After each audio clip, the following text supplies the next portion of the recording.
It was $1,519. I just wondered what Chem share was. Chem search.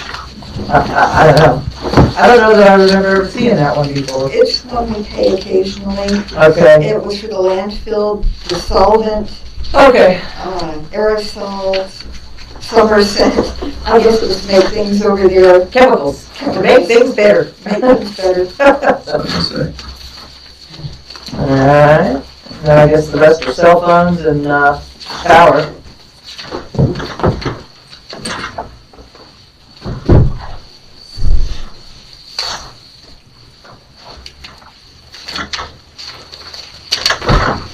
No one has any questions about the motion to approve? So moved. Second. Mr. Yoder, you had time to look them over the new ones? Yeah, I don't have any questions. Okay. All right. Mr. Coleman? Yes. Ms. Cooper? Yes. Mr. Yoder? Yes. Mr. Reed's not here, and Mr. Turner? Yes. All right. Mr. Reed's going to approve. It's like we did a workout today. I think so. I'll tell you, I better have a fruit, but also yeah. We'll go back and forth, back and forth. It's been moving over down to yours. It's like we got plenty of time this one. So far. That's right, sir. Move on down to, Your report, if you're part of it. okay. Let's see where we got to move. I'm going to go down to, well, I guess I can just give you my kind of oral report on what's going on first. Perhaps that would be good.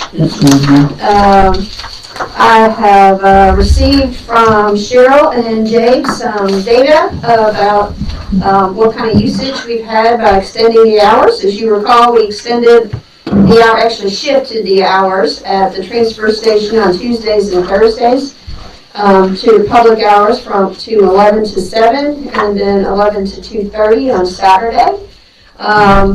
They report that essentially every time there's 1, 2, and occasionally 3 people that come during that time, but not any more than that. And because there have been such a few number that have been coming at a time, normally, as you probably know, we try to have somebody there both from recycling and solid waste. But because of the low volume, we just decided one person is certainly sufficient, and that allows them to not have to alter their schedule so much, but still keep the facility open. So that's where we are on that piece. In addition, yes, ma'am? I think in general we're going to see as spring turns into summer and people get to know those hours a little bit more, I think we'll see increases, but I appreciate the flexibility with which you are all working to make it the most efficient use of hourly, time spent there and, wages and all that kind of good stuff. So thank you for that attention to detail. I appreciate that. All right, well, thank you. And if you don't mind, we would love to pass that, your support to the folks that are working those hours, because I think, as I mentioned to you all before, and as you know, a lot of those folks have family members that they care for and those kind of things. So it is a little harder than you might think for them to alter their schedule. So we'll let them know it's very much appreciated. While we had a very positive inspection again on solid waste, there was some discussion about because we tend to get so many tires, if we need to get some special, change how we do that so we don't end up with tires lying on the ground, which DEQ kind of doesn't appreciate.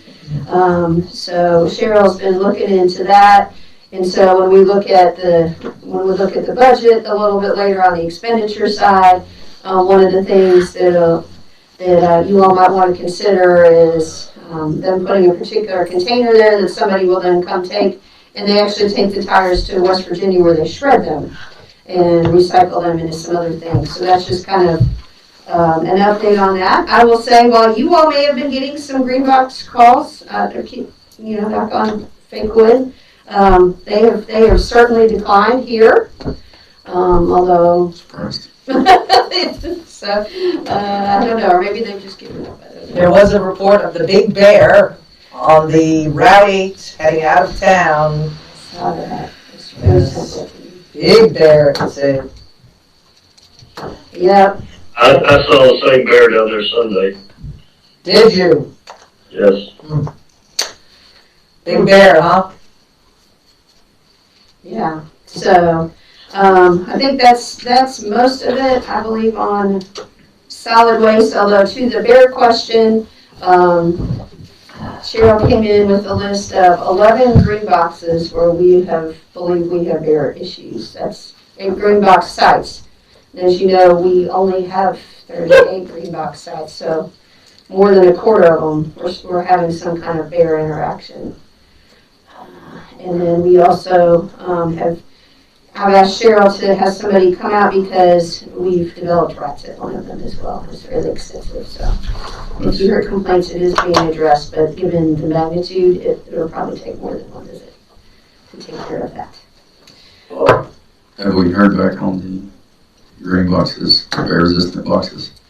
Yes, that it's going to take several months for them to get here because of the steel shortage. we did put something in for that, yes. We will go ahead and start advertising pretty soon for that new solid waste position. Assuming, again, when we get to the budget portion, you all can tell me otherwise, but if you all are still interested in moving forward with that position, then we can advertise and have somebody ready to start as soon as we get to the new year, maybe even sooner, which will assist with things. Other big items that have been going on, we have several folks in EMS that are out for either some type of medical procedure or to have babies. So, and of course, Philip is still out on medical leave. So just wanted to let you all know about those kind of things. And beyond that, we are getting close to the end of the vaccine clinic. Cindy has continued to do an amazing job. And as you know, thank you very much for Ms. Cookbook for doing the scheduling before. And now we're to the point where really not scheduling anymore, just walk in. Walk-ins. And that's pretty much what's going on in the region. At the regional level from the PDC, I think they're going to shut down their call center in the next week or so. And so just really, moving to a new stage on all of that. So at a high level, those are some of those things. I'd also like to make mention that there will be a vaccine clinic this Saturday at Check. We did the one at Willis for our Willis and Indian Valley residents, and now we're doing one at the Check Elementary School, 9 until 2:30, I believe. Is that correct, Cindy? I think that's what it was. 9 till 2 or 9 till 2? Okay, 9 till 2, and then we'll be back at the Eco Village the following Saturday, the 22nd. So the 15th at Check, and on the 22nd at the Eco Village. So if anyone still would like a vaccine, needs a second vaccine, and is within that time period, please avail themselves to those locations. The final item, I think that I might want to thank you for that, Ms. Cookbook, is as you know, or you probably have heard by now, there was some initial interim guidance that came out last evening or late yesterday afternoon from the Treasury about the use of the new funds. What came out was listed as, it was 151 pages and was listed as interim guidance, so not entirely certain what that means. They scheduled 2 webinars to call in, and the first one was oversubscribed, and then the second one they canceled because I guess they had so many problems with the first one being oversubscribed, so we're looking for another option there. But it does look, in kind of a cursory glance, several of us, myself, Cindy, Kevin, Ladina, I know for sure, maybe Tabitha, have all looked at it a little bit. And it does seem to be much more focused on the infrastructure side on water, sewer, and broadband. And not so much on some of the other things we had hoped to see in there. But we will continue to dig through that a little bit and make that available. I also wanted you all to know, kind of related to that, DHCD has reached out to me because, of course, as you know, the governor had set some targets related to broadband availability before the end of his term, and so they would like to talk to us about, do we have any interest in applying for any funds? So Ladina and Kevin and I will do a call with them and the gentleman from Commonwealth Connect about if there might be some options there, in addition to what's in the bill. Would it behoove us to have somebody from Citizens? That would be great. Thank you for that suggestion. Yes. I mean, I think Citizens has taken care of this county. Mhm. There are a couple of areas that have not been served. My Ridge is one of them. And I think there are some other ridge line, kind of county lines that were years ago in the old, I mean, when it was, you remember Chesapeake and Potomac Telephone Company, C&P, before Bell Atlantic, before Verizon, that the phone companies grandfathered in that Citizens didn't get to run out like that ridge, and then there's a line in Indian Valley with Pulaski County that they did, and then there's another line with Patrick County, and so it'd be interesting to see if we could get all of our county. So if those funds could be used, that would be great there. I know we have the grant for the access for houses that are on long driveways. If we could use some of that money for that too, you can? We Okay. used it all. Oh, I know, but I'm just saying, similar to that, Yes. that we could possibly help our citizens receive, the wire or the fiber to their house. That'd be great too. I mean, we're in an enviable situation, most definitely. I mean, every time we would go to Mako and we'd sit in on these conferences, we'd be like, golly day, these counties are in such a different state when it comes to things. And we would explain what our co-op did, our 104-year-old, 105-year-old co-op. And it's pretty impressive. Agreed. It is very impressive. It really is. Yes, it is. A lot of places had phones in their house before they had electricity. It's pretty amazing. That's pretty cool. Yeah, it is kind of interesting. Yeah. Related to the, thank you very much, ma'am. Related to the potential, the new federal money, I've talked individually to a couple of you all, just kind of offline conversations. But as we digest what's actually in the bill, we've been getting, both Kevin and myself, I've been getting a lot of requests from folks about, gee, we would like a part of the money you're being given. And we think we are deserving and do great things for the county, which of course most of them certainly do. But what we will probably do, with your permission, is go ahead and create a pretty basic grant form. If you all are amenable to me doing that, and then we can get that out to all the folks that might have interest in that funding, and we will highlight, again, once we're pretty certain about exactly what it can be used for, we'll highlight that and ask them to indicate how they fit with that, and so we'll have that all documented. And one of you all had also suggested, which I thought was a really good addition, to ask them, did you essentially receive funding from us under CARES? And what did you use it for? What's your report on that? And if not, let us know that too, so you would know they had not been funded in the previous cycle. So with your all's permission, we'll kind of start moving down that direction a little bit. So that's kind of the next on our agenda on the things on my wall, other than the service of things. Yeah, I think that's a great idea. It really gives you it's not just, hey, we want the money. It shows that they have a little skin in the game, as it were, trying to document what they would do with it. I think that's a great idea. Well, thank you. Yeah, and I think it'll help folks really to focus for you all's decision making about what it is they intend to do, what outcomes they expect. Drill down. Yeah, as opposed to just, hey, please help us out, which of course is important. Absolutely. This will help a little bit. Well, it sounds like even though there's going to be a little bit more leeway with the monies, perhaps there is a focus that, we're going to have to follow this. Yes, and then beyond that, you will probably have guessed this, but I will tell you, in addition to trying to, us getting together, especially Cindy, this massive agenda for you, and all the other things that are going on, like the EDA meeting last evening, which was very interesting. It's the first time, I will say, that I have been in an EDA meeting that got interrupted by a rooster, so that is a new experience for me. But that was pretty good. It helped bring in this sense of place. It was appropriate. But what I was getting at, before I just digressed, is Cindy has been working really, really hard since you saw us last on getting the paper together for our audit.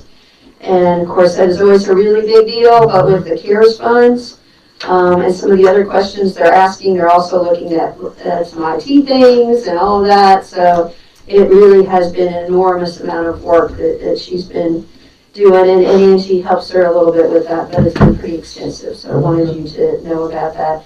And then finally on my report is Mark has been working on a design for the rec building.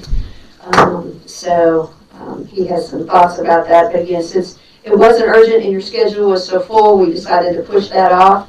But if you have any things you'd like to share along that line, and for the rest of the rec department report, of course, we're in full swing now. Candidly, there's been a few hiccups, but we're working through those hopefully, and having some conversations about making sure everything's set up and better coordinating some things with the schools and improving the communication with some of the parents. Hopefully you all will hear about that. And particularly, I've asked Jacob to be more present and more obvious when he is present. So at the meeting, so if folks have concerns, they'll know he's somebody that they should be talking to about their concerns. So with that, I think that's pretty much all I have on the general kind of things and updates. Any questions from y'all? I have just a couple of them, Mr. Chairman. Excuse me. So as it relates to recreation, I was thankful to see Mr. Agee briefly yesterday. He had a brief appearance at some of the games yesterday. And I noticed, and I mentioned it to you before, about some of the equipment that could be relocated for the purposes of parking. Mm-hmm. One of those would be, there's a trailer sitting at the first field. And there was quite an attendance last night. We had some Blacksburg attendees. I wonder if that could be relocated back behind the gate. Just traffic is an issue there. That, as well as, I'm not sure if you've had a chance to have a conversation about maybe relocating that green box to make parking better for the.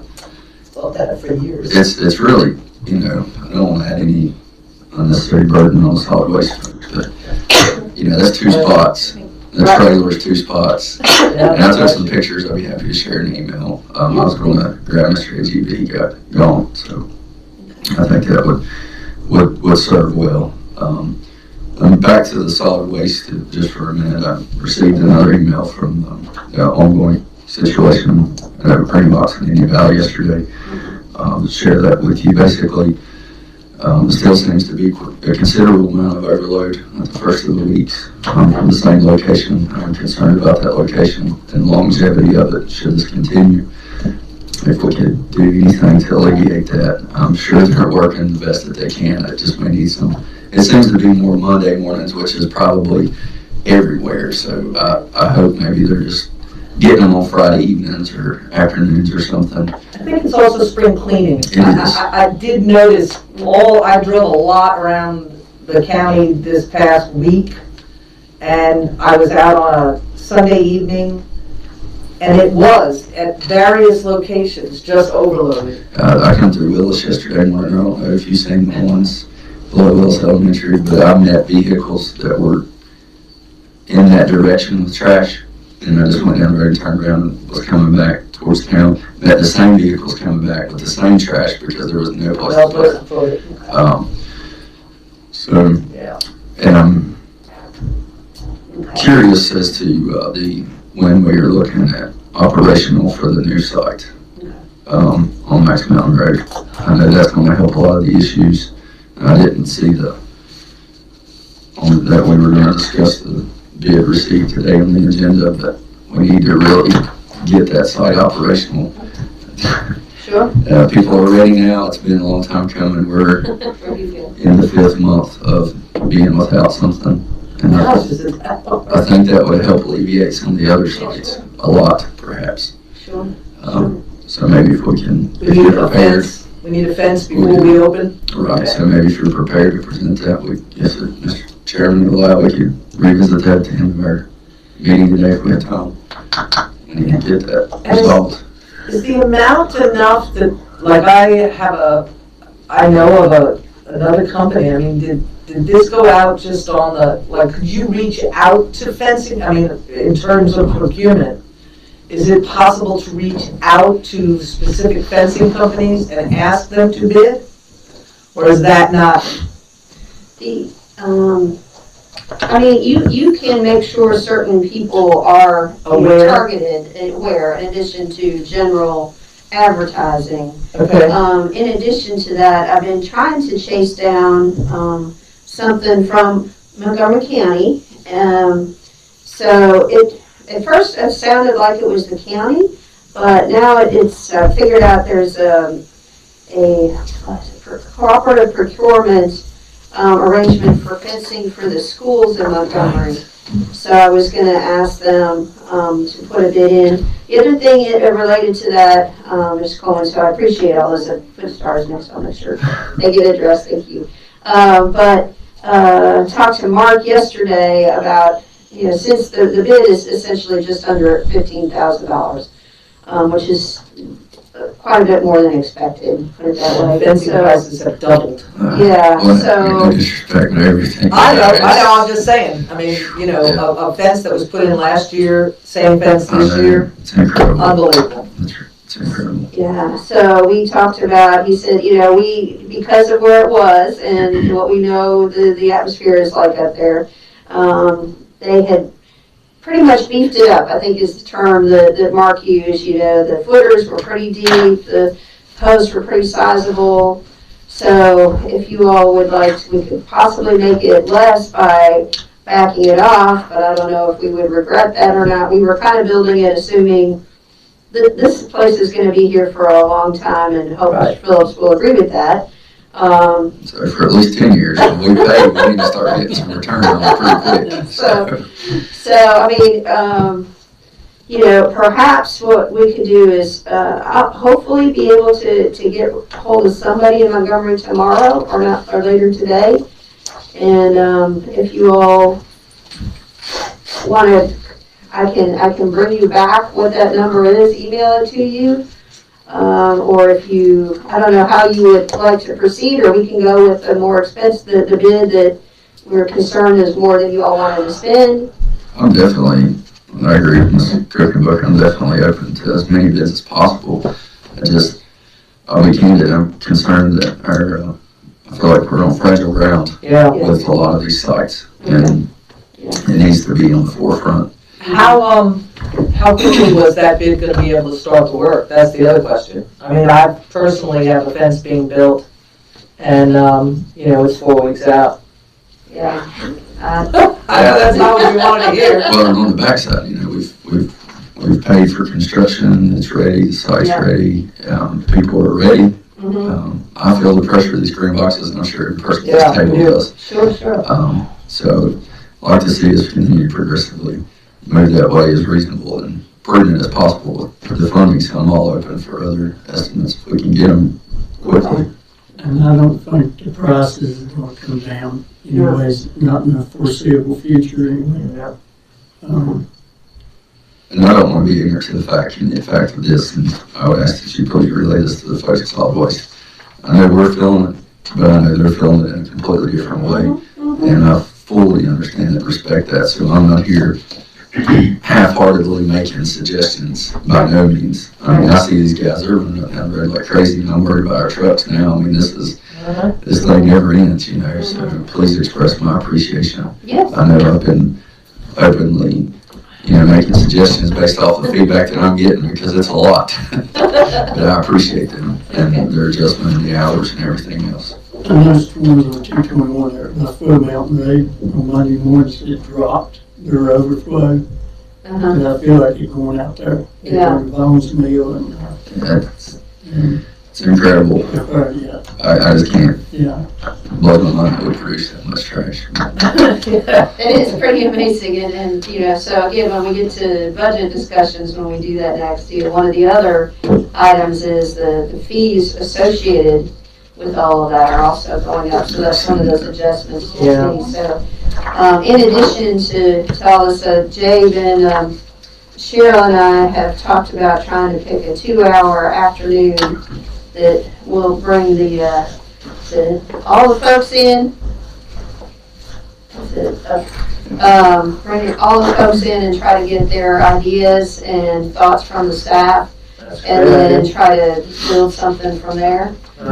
So that is on the agenda as well. And I think I mentioned to you all earlier, I talked to Dr. Wheeler about getting some things out to the schools about recycling for the kids. So Jay had a few days off, so he approved it this morning, and so it'll go to Dr. Wheeler today, and it'll get out to all the kids by the end of the year. So hopefully that will at least move some of it maybe to recycling. Yeah. But back to the question of the fence, I don't know if you all are comfortable with preliminarily approving the bid we have unless I can find something less, and so we can move it along. That's what I was sitting here thinking, at the bid you got, if anybody else has been really interested, they would have put a bid in. Well, they may not have seen it or not. I don't know. Just for this, that's a great suggestion. Yeah. For the sake of time and efficiency, I'm more than happy to, if you need something formal to make a motion regarding that, with the caveat of if you find something less, that you'd be authorized to enter into an agreement with that.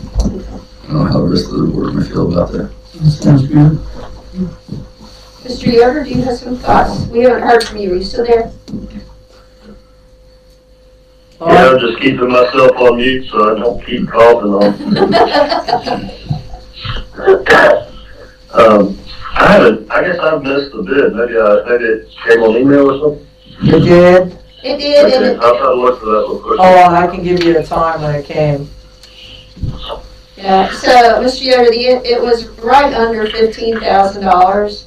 Now, it's a pretty sizable fence, though, that the specs are pretty significant.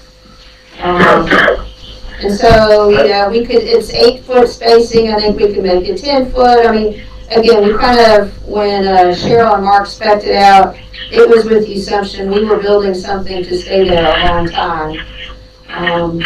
Last Wednesday, Lauren. Okay. I'll just say that I just had some fencing built on the farm here, and it's definitely went up a lot since last year, all the supplies. So that's just part of it, I think, this year. Okay, thank you for that. So, the thought had been, I think the one that we might try to pursue real quickly, now that I figured out it's with the schools, is if there is a cooperative agreement for fencing for public schools in Montgomery County, if we could use that one. Otherwise, then, if it's all right with you all, then we'll move forward with the bid we have as expeditiously as they can move us through. Is that all right with you all? Time is of the essence. It is. Okay. It is. Well, we've been getting wind here the last few days. March winds in May is what I was calling them. Yeah, Unbelievable. something. Do you need any formal action from me? Yes, please.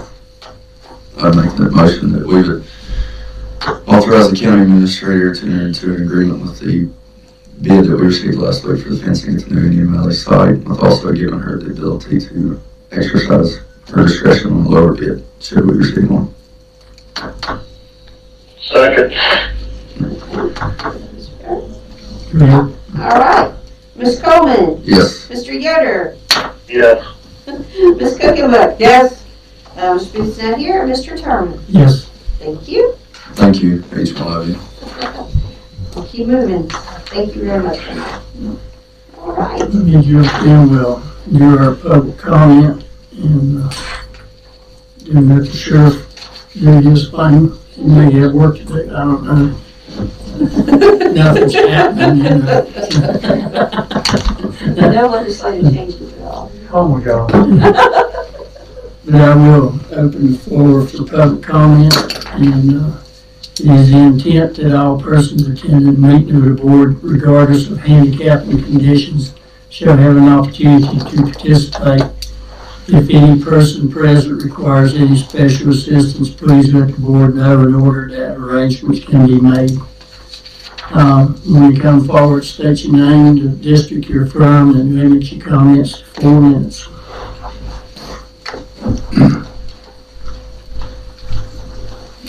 Becky Howell, Brooks Fork. I would like to thank you all for doing a better job of using the microphones and remind you again to do so because it's really hard to hear. Thank you.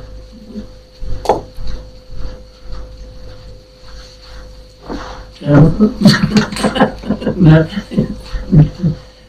I don't see anybody else present. We don't have any write-ins or anything, so I will declare the public comment period closed and move on to our constitutional officer's report. Sheriff Craig? How's everybody this morning? Well, haven't woke up yet. Just my monthly update here. We got one currently in the academy graduating June 17th, Tanner Dean. We have one that starts in July, Hannah West. So things are going well there. Got some new dispatchers that are training, keeping dispatch up and running there. You know, you talked about the legislative updates, and of course, now I've lost my train of thought because it's just mind-boggling. But you know, there's a lot of new reporting mandates that we've got to do. I've got a sheet. I'll try to get that out to y'all, just to kind of give you an idea of what we're looking at. But it's, you know, traffic stop data and just all sorts of crazy things. Just to give you a, for instance, what this traffic stop data is, they even have to have the GPS coordinates every time we stop a car. So not only that, after we stop a car, whether we issue a summons, they got to know whether a warning was given, a summons was given, whether you searched, didn't search, whether you're arrested, not arrested, their race. There's probably a few more things to it, but even the GPS data, okay? So each officer has to stop there on the side of the road and pull up their GPS data on the coordinates for this, and the state wants that. But anyways, so now they're also mandating that we, the Floyd County Sheriff's Office, which we don't operate our own website. I got to get with Tabitha. This is a great way to jump on that. But I'm going to get with you later. Now they've also mandated the Sheriff's Office has to have their own website. And on that website, starting July 1, has to be a link to the traffic stop data. So it's open to the public. So anyways, just lots of neat little things rolling in. It seems like each day that goes by, we discover more things that the state's mandating on us that takes away from us doing our jobs, getting out there and, you know, stopping people from breaking into houses, solving those crimes and drugs and things like that. Just more and more manpower being used for other things than law enforcement. But other than that, another wonderful weekend of Green Box. I don't know if anybody witnessed some of the Facebook posts, but some more Green Box enforcement, where a person from Galax was not too happy about their ticket. But anyways, I must have missed that. it was only up for a short period of time. You better look at one now. It's already I down. think it backfired on them trying to go after one of our officers. But anywho, just another day in law enforcement. Can I ask a question, Chair? There's this debris over near the storage box, green boxes on Route 8, just past Ridgeview Road, heading towards Christiansburg, Right. you know, the store. There's like all this like landscape debris. Talking about trimmings and tree Yeah. stuff. Yeah, I've asked Cheryl at the landfill for them to try to give me an idea on when they see these things are being dumped, and they don't have any, there's no pattern or anything like that. If we're able to catch them, we're going to cite them for littering. I'm sure you will. It's like they clean it, and then all of a sudden it reappears. It's almost like there's somebody. Yeah, it's unfortunate. I think people see that as just a place to dump their brush. Of course, if they own land, you think they dump it in the corner somewhere. But anywho, yeah, it's a known problem over there that we've been working on. We, as the sheriff's office, haven't been able to catch anybody, dumping those things. Of course, just like anything's a needle in a haystack. Yeah, it's just so Trying to catch them. strange. It's just that one site that seems to have that one problem. Yeah, they do it up Buffalo Mountain. Okay. Yeah, they have dumped it over the bank or in the box. Yeah, over there you usually don't see it because the tree branches are over there. But Right. if anybody in the public sees who's doing it, let us know, and we'll try to track these folks down. Let them know. But so, anybody have anything? All right, we all have a great day. Let's go back to circuit court. Back out. We'll get with you after. That's fine. See.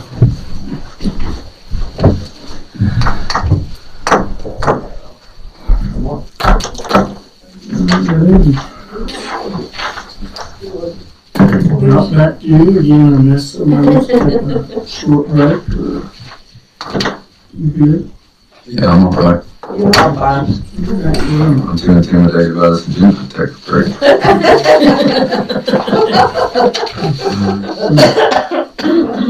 Well, you saw the new edition. They crossed that a lot of stuff. We did. Yeah, I was gonna say, what do you think if we go to H? Okay. Because the rest of that is all kind of tied together. Well, Yeah. D, you could do D. Okay, fair enough. All right, Cindy made a good suggestion. Then perhaps we move to 7D, which is your engagement letter with the audit firm. And as you heard, of course, I mentioned Cindy's already started doing a lot of work. And so is Tabitha. And so is Tabitha, that's correct, yes, I forgot about that, my apologies. The request is really extensive, I will say. And there are some new pieces, again, because of CARES and the IT, there already is a lot of work to do, but this has been added. But as you all have seen, of course, this is, who we've used before, and the engagement letter is fairly boilerplate, but of course, if there's any questions, we would do our best to answer those.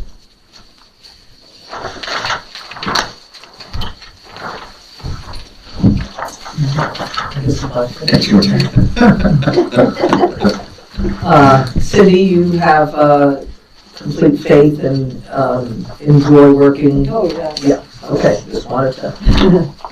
I would like to make a motion, Mr. Chairman, to authorize the use of Robinson Farmer Cox Associates for our auditing and give permission to the county administrator and anyone else so charged to sign any documents.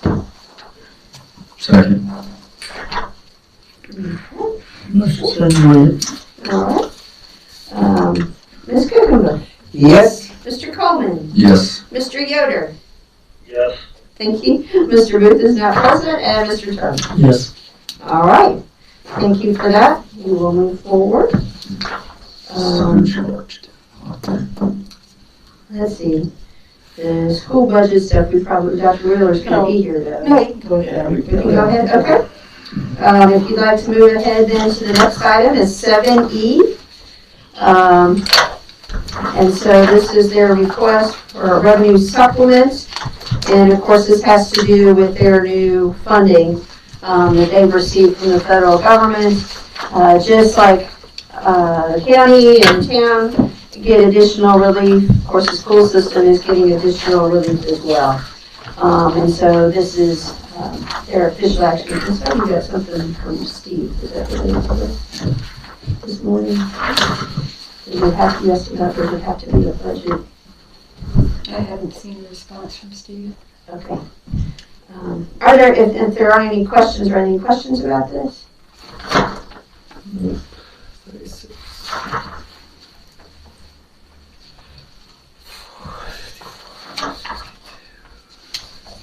No, it's a straight like normal, right? Mhm.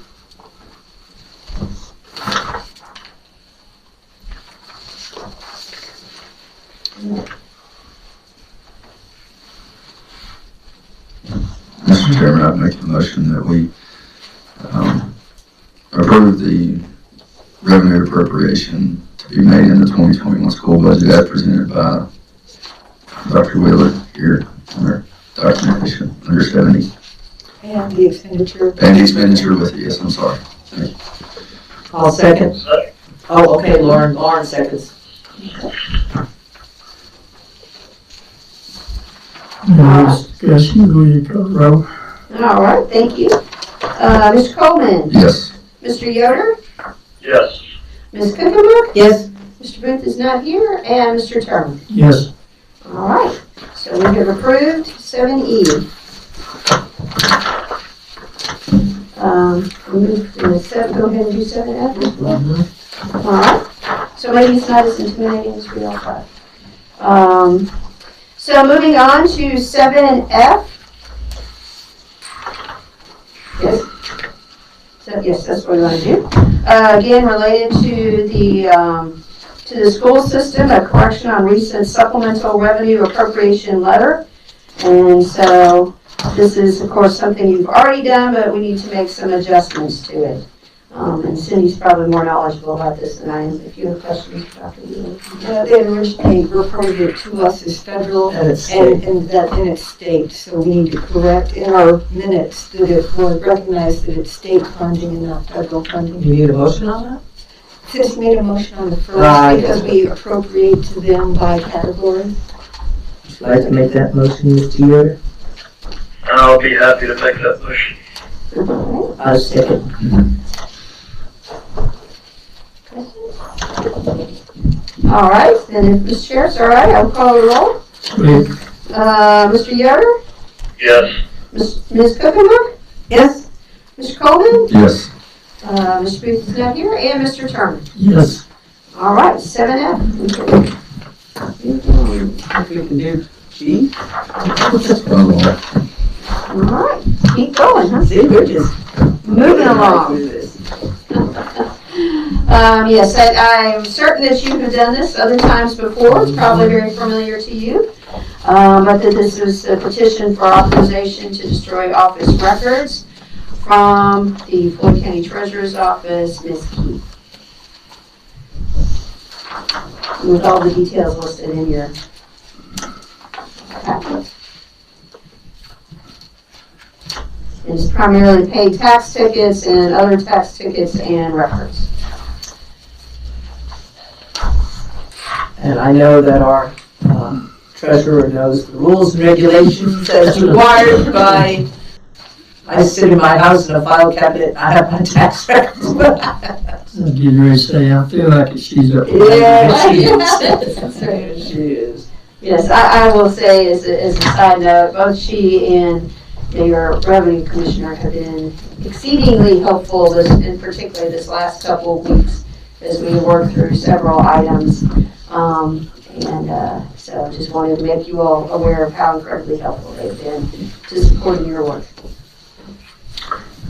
Mr. Chairman, I make that motion that we would agree with the treasurer's petition to destroy tax records according to Code of Virginia 58.13129.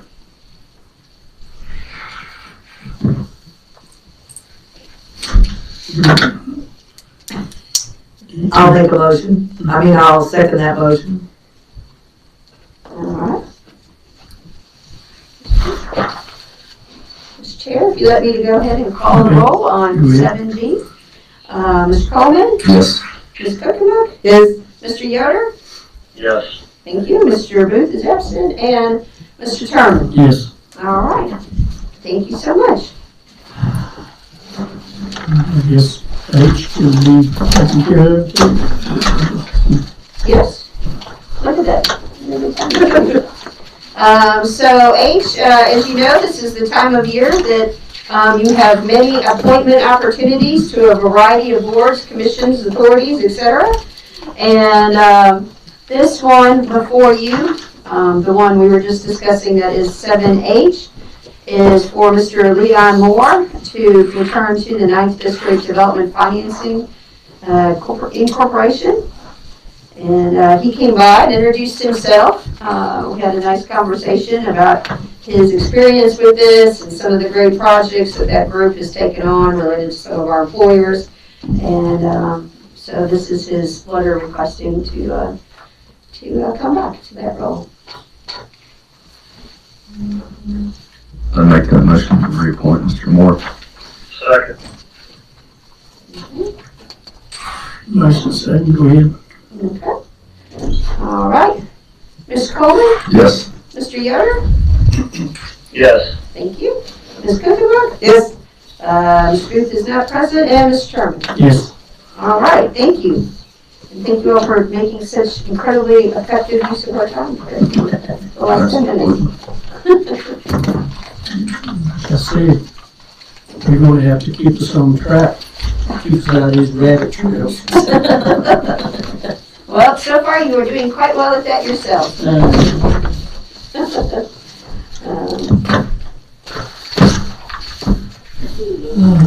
Get your road list ready, Lauren. Yeah, I think that's probably where we are now.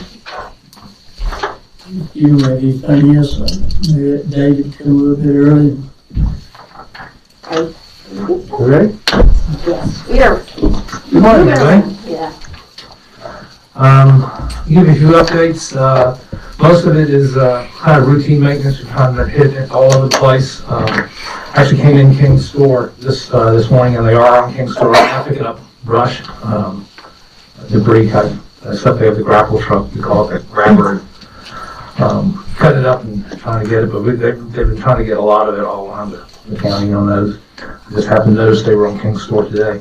Of course, the gravel roads ongoing. We've done some pothole patching on Route 8 and 221, also on a couple of the secondaries. Wilson Cemetery is one of those. Working on pipe replacements on Good Neighbors Road and on Indian Valley. They had the brush cutting, the mow trim machine out on Franklin Pike. I don't know what section of it, but they have been on Franklin Pike.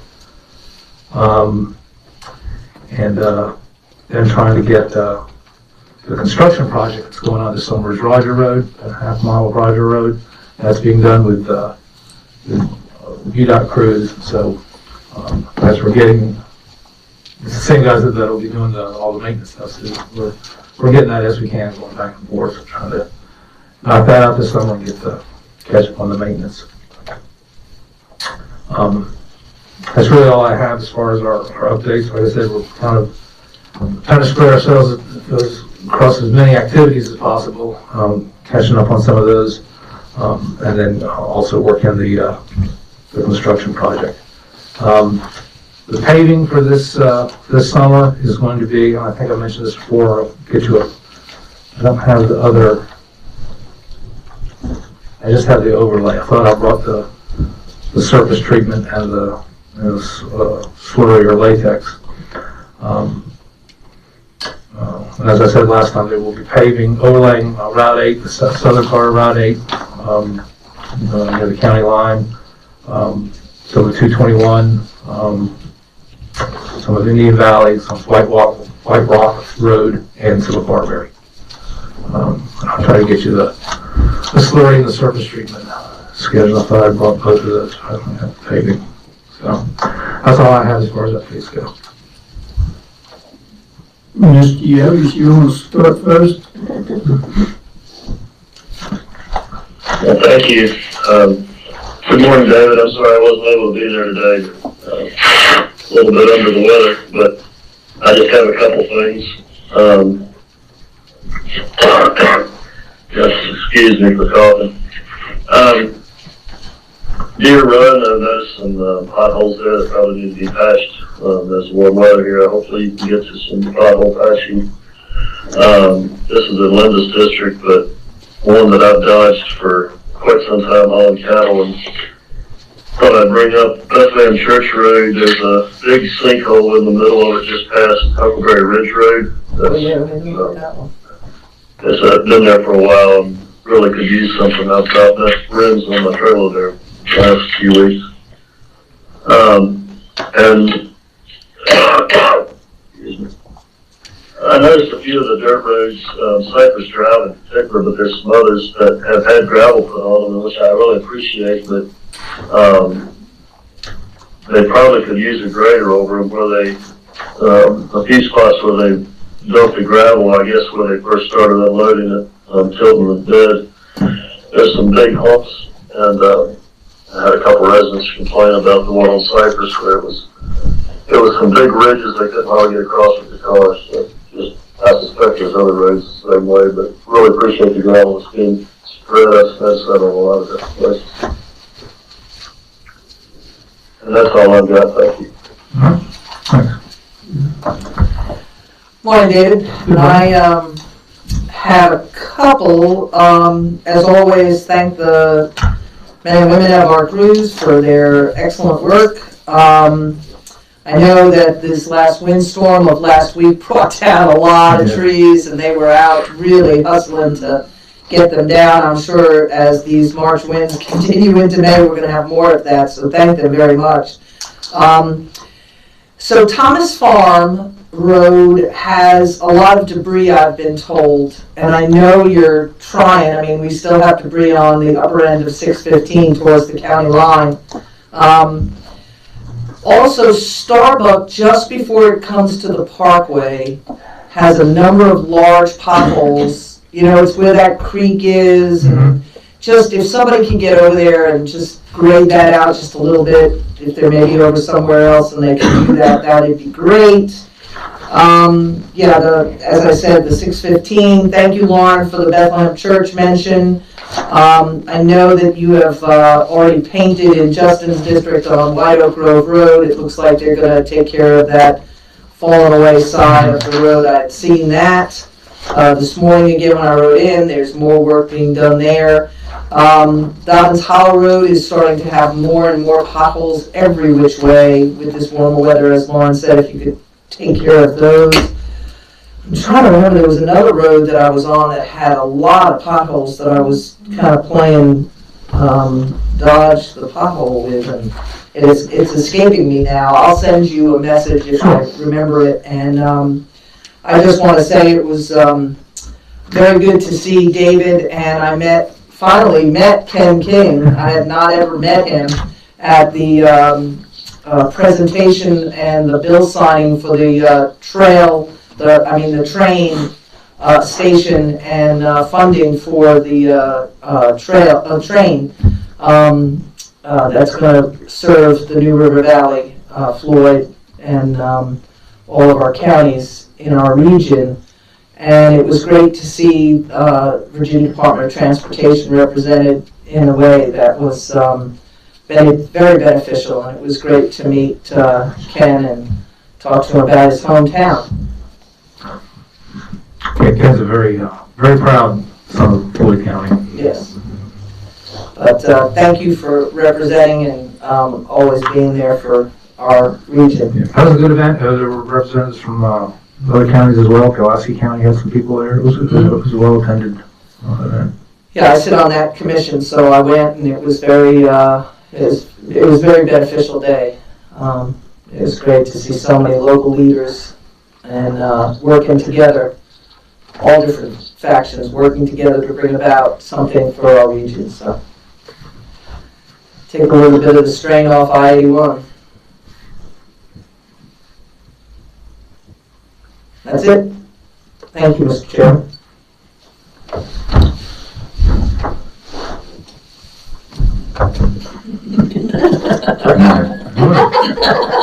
I appreciate all the work you've provided for me personally on some projects I've been working on. I'm glad to see that hopefully come to completion. So thank you for that, and all the guys that's been working.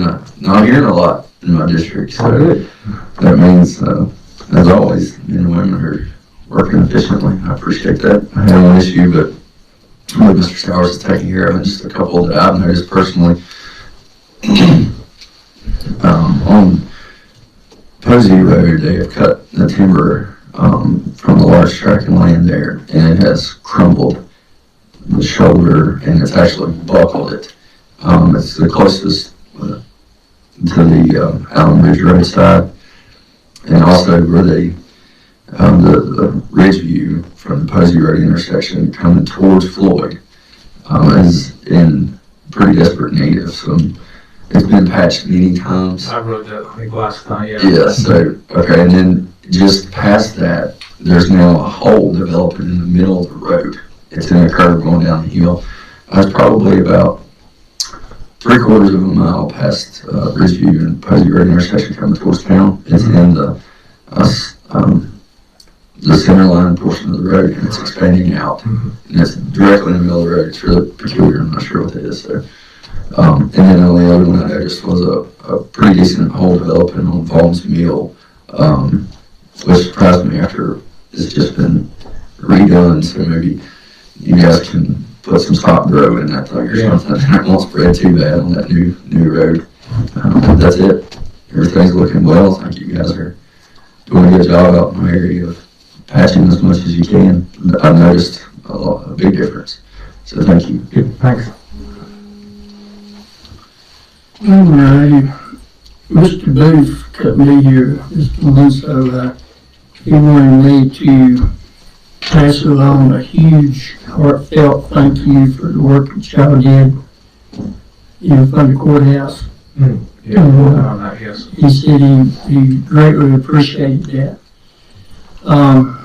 My district, most people was just talking about roads need to be machined and gravel.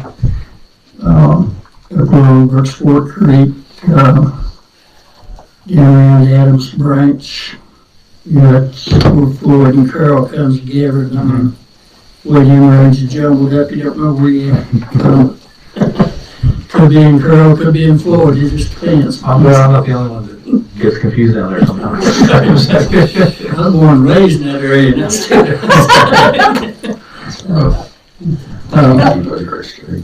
yeah, but,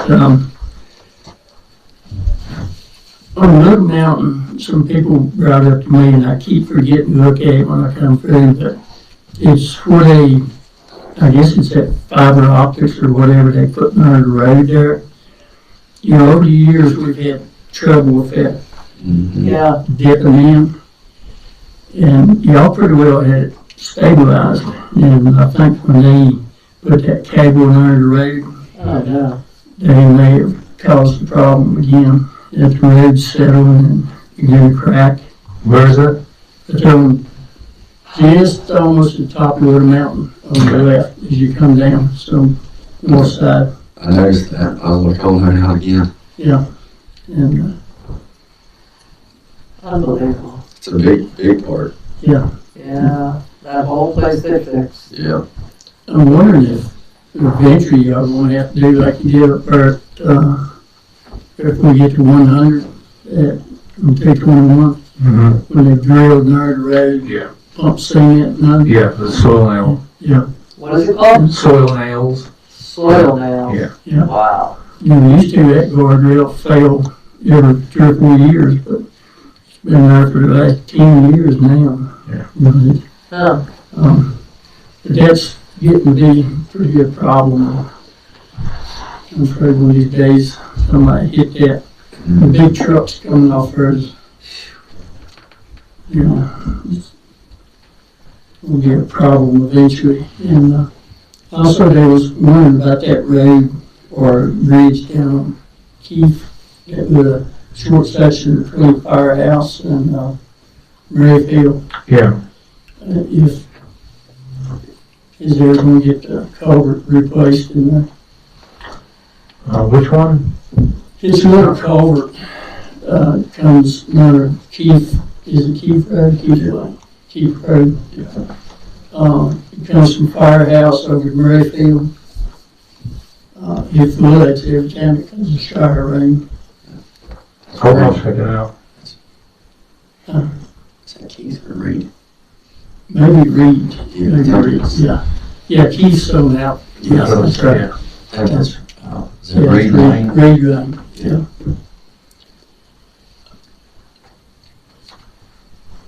Every time, and what they're worried about is, the people who live in that road are real elderly. Mm-hmm. If they come in there on a fire truck or something, they would end up having to go way around, get back into them. And, I think the plan was about a year ago that they were gonna replace the culverts. Yeah, that was. Yeah, Maybe longer. yeah. But that, it's a low water bridge, and it's been there ever since I can remember. That may be on a long-term project list like the one on Goose Creek. That was coming in about a year. But they plan those out. I'll see if that was on that plan. Some of those belong to our bridge, also some belong to the residency for maintenance. And up right that, where they got stoplights, as you come down the hill, I've had some people mention that limbs on them trees are hiding that stoplight to get almost to it. And they wondered if you could trim them back just a little bit where they see the stoplight. Which if you know it's there, you should. Yeah. And that's all I've got, other than thank you for everything y'all been doing, All right. Do you know who's coming out now with the, work being done on Route 8? Is that Facebook again? I think yes. That's right. Yeah. Seems to be just a little more efficient, maybe. It does. At least more efficient than it was on 221. Absolutely. Oh my gosh. Seems like a different crew. Yeah. Maybe they're learning a little bit. Yes. All right, well, thank you all very much. I'll be in touch about a 6-year plan resolution, which we'd like to get passed next month. We got some time to think and discuss about that in the next few weeks. So, thank you all. Thank you.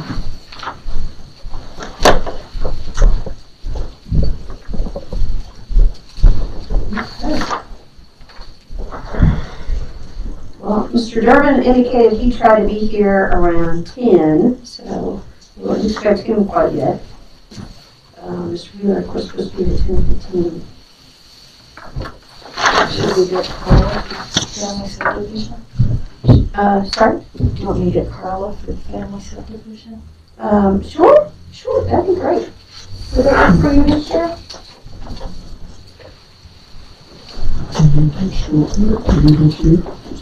Well, I should need to get Carl. I actually need to get Mr. Herman for subdivision. Yes, so that would be 7-0. Oh, So you guys moved right along. And of course, as you saw from the earlier email, because we've fortunately gotten some extra people who have shown their interest in potentially serving on some of these various boards and commissions. It was I through M, I believe, that are moved to the next meeting, so we can, since we left the period open a little bit longer. So just so people in the public are aware of what we're doing.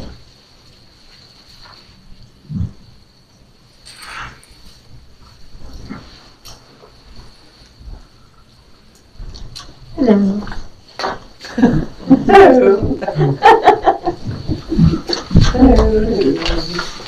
And before she starts, I want to let you know Carla has been working very, very diligently on what she's going to report to you.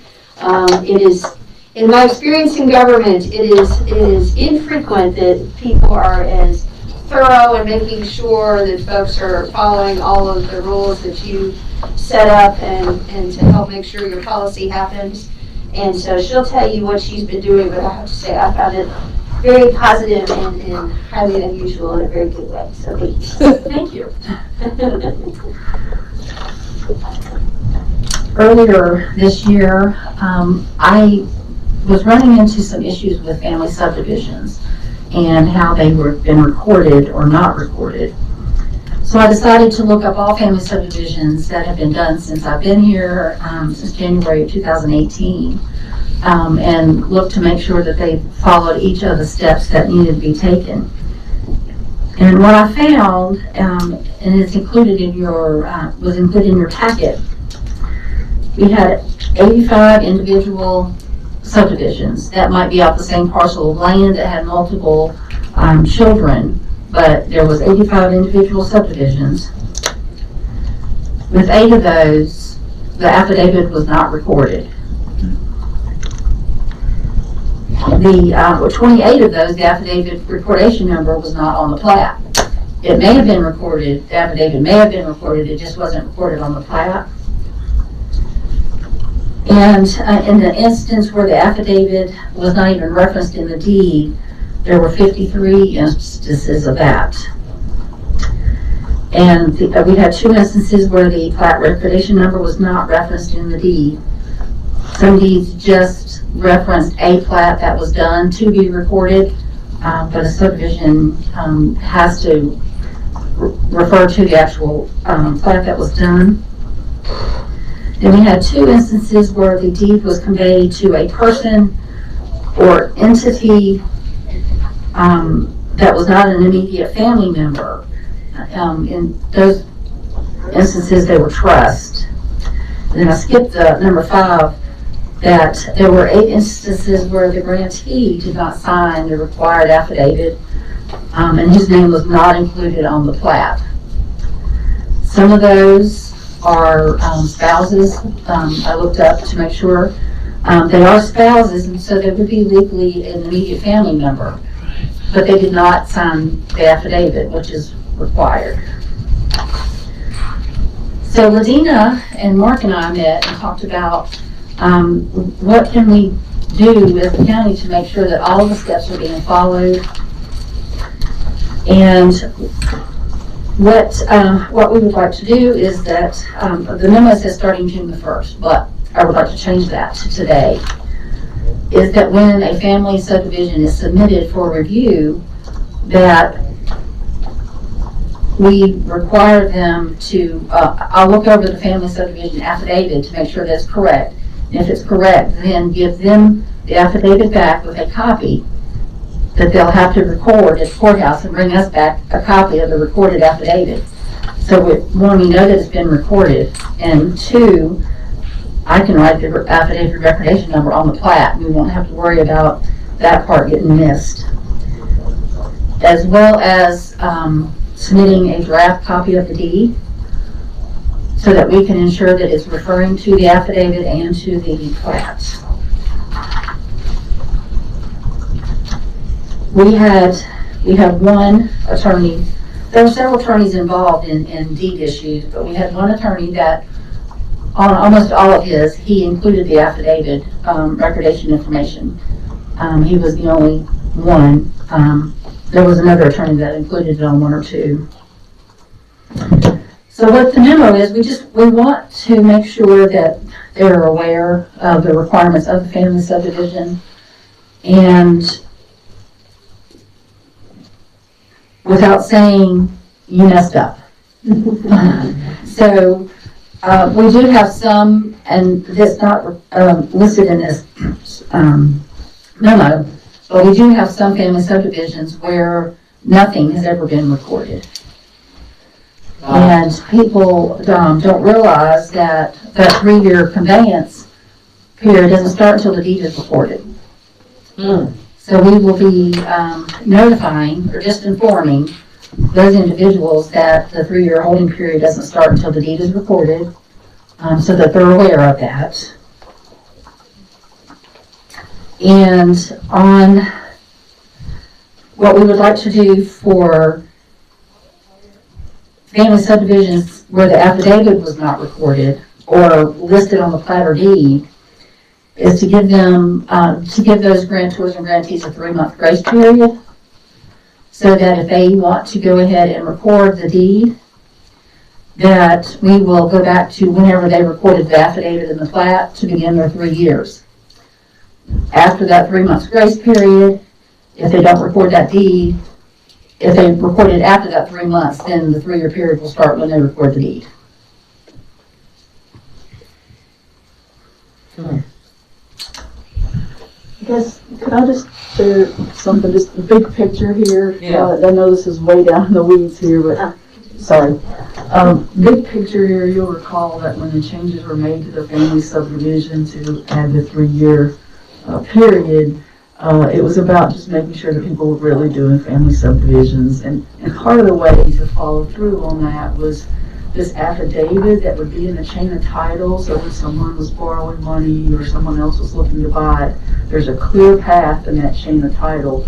Well, that path is not being created because these documents aren't being recorded and connected back. Correct. So that's what the concern is here, is that there's no way that someone buying a piece of land will know what actually there's the situation with that piece of land. So it needs, for full transparency for the buyer, they need to know what they're getting into if they're looking to buy that piece of land and what obligations it has. So I just want to back up and kind of give that the bigger picture piece for a second. Sorry to interrupt you. No, you're fine. So ultimately, well, I'm sorry, if you can finish up. I have talked with Rhonda Vaughn regarding the recording of the affidavit that does not going to be referenced in the plat and the deed.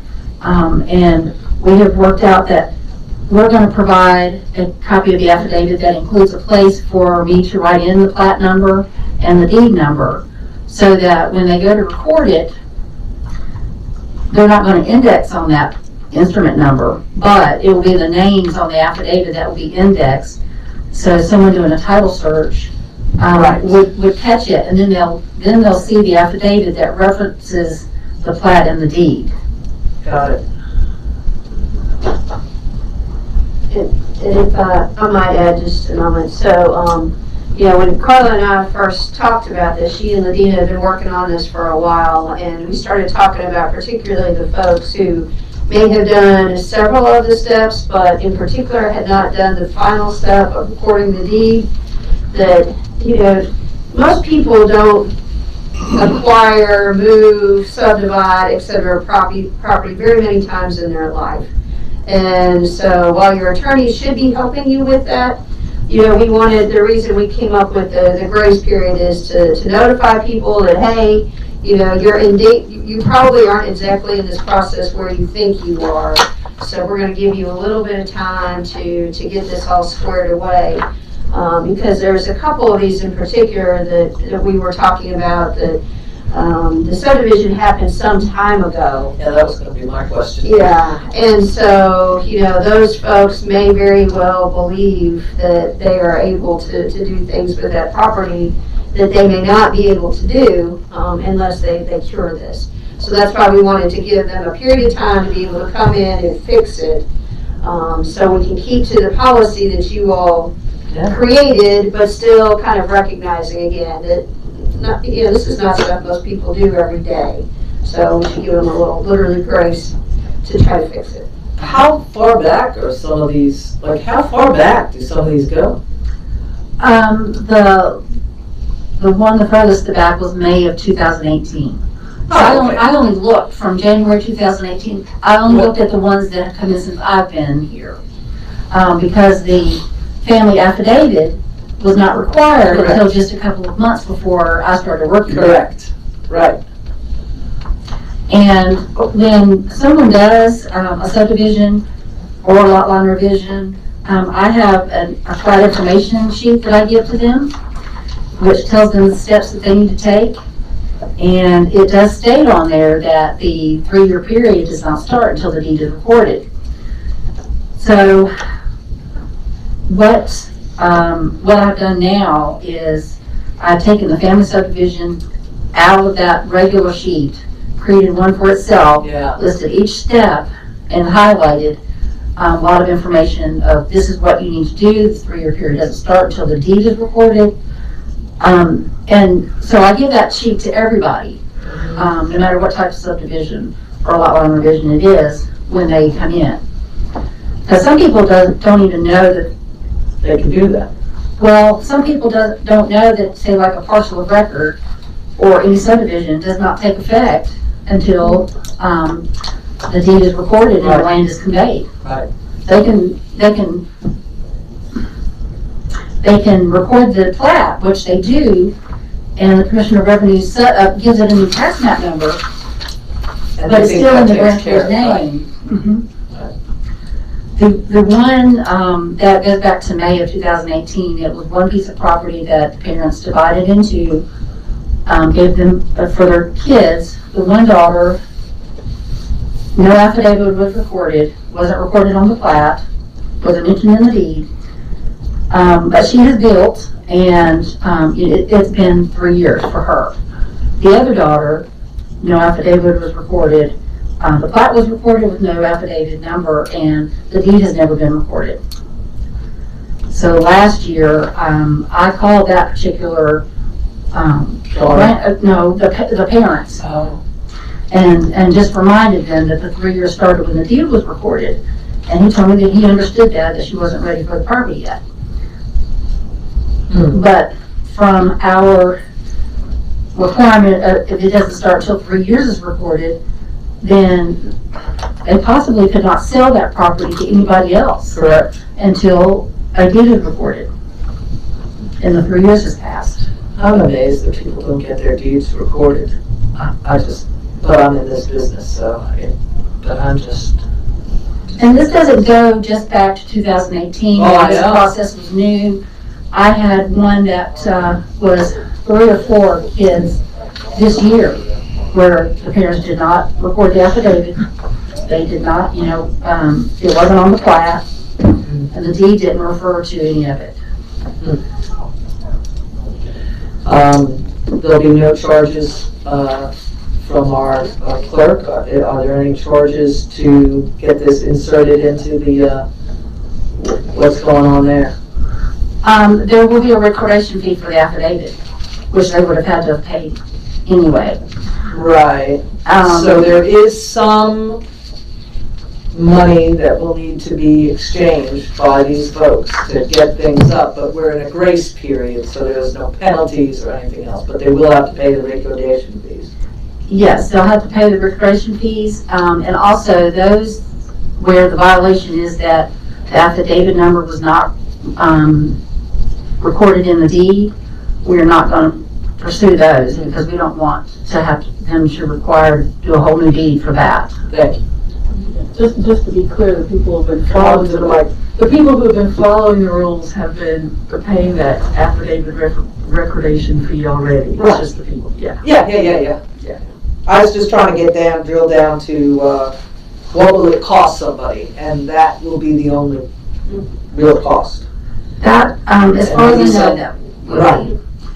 be. The issue where the affidavit wasn't recorded on the plat, or the plat was not recorded with the deed, I'm waiting on Steve's guidance on how we're gonna handle those. Yeah. Because if they've already recorded an affidavit, the number just didn't get recorded on the plat, are we gonna require them to do it again? That means they'd have to go to the surveyor, and the surveyor would have to put it on the plat, and No.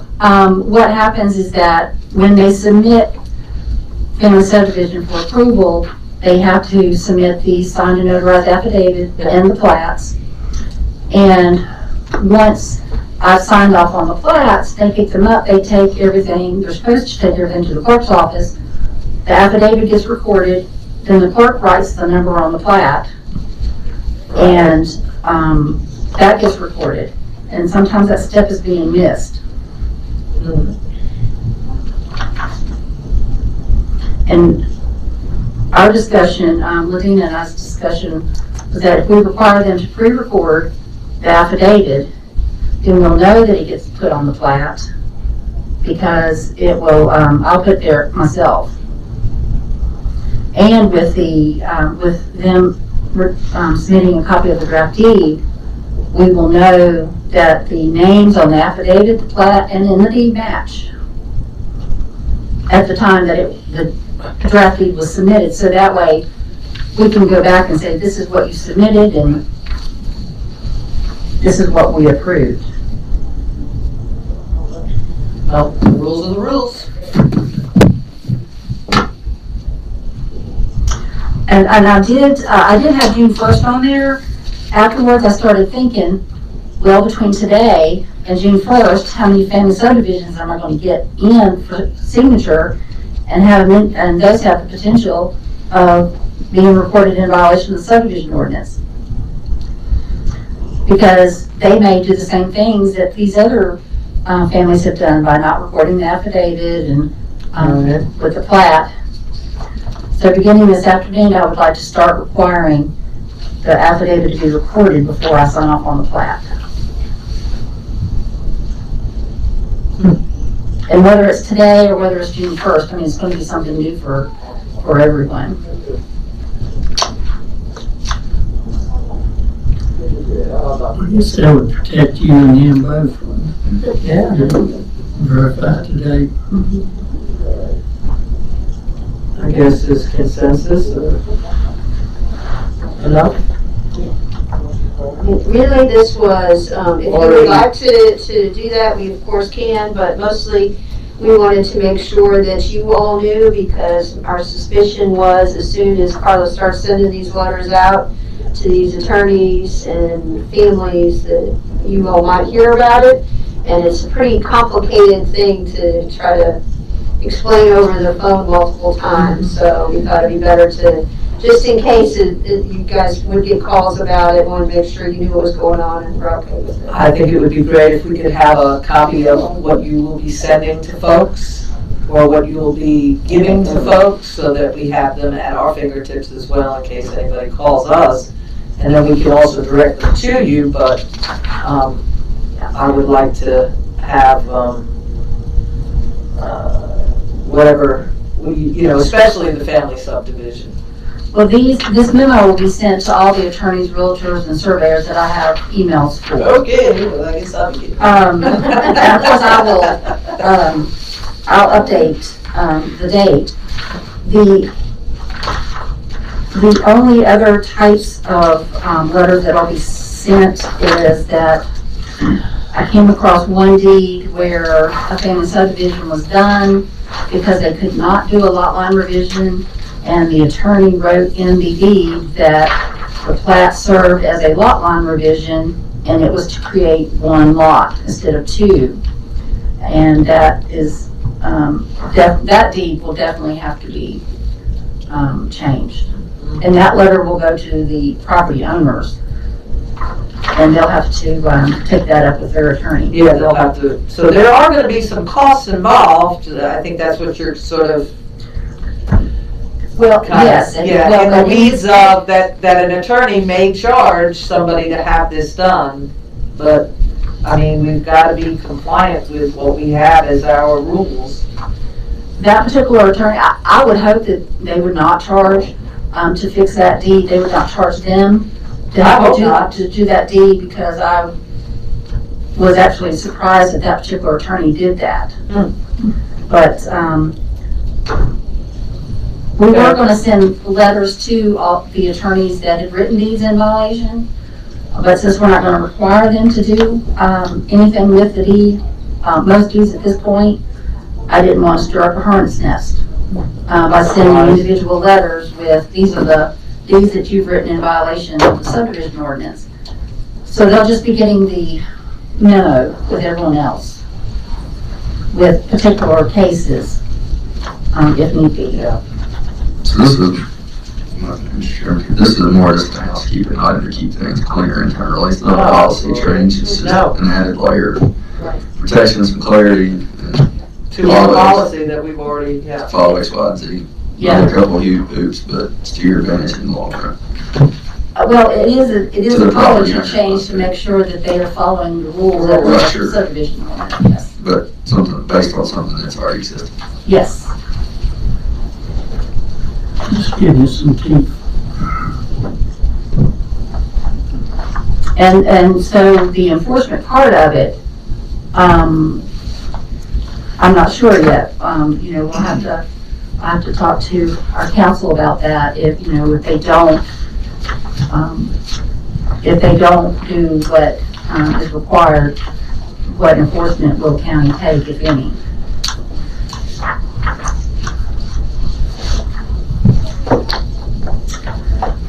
Do you all have any more questions? All right, well, thank you so much. Thank you. I think somebody wants to break that now. Okay. So- Sounds good.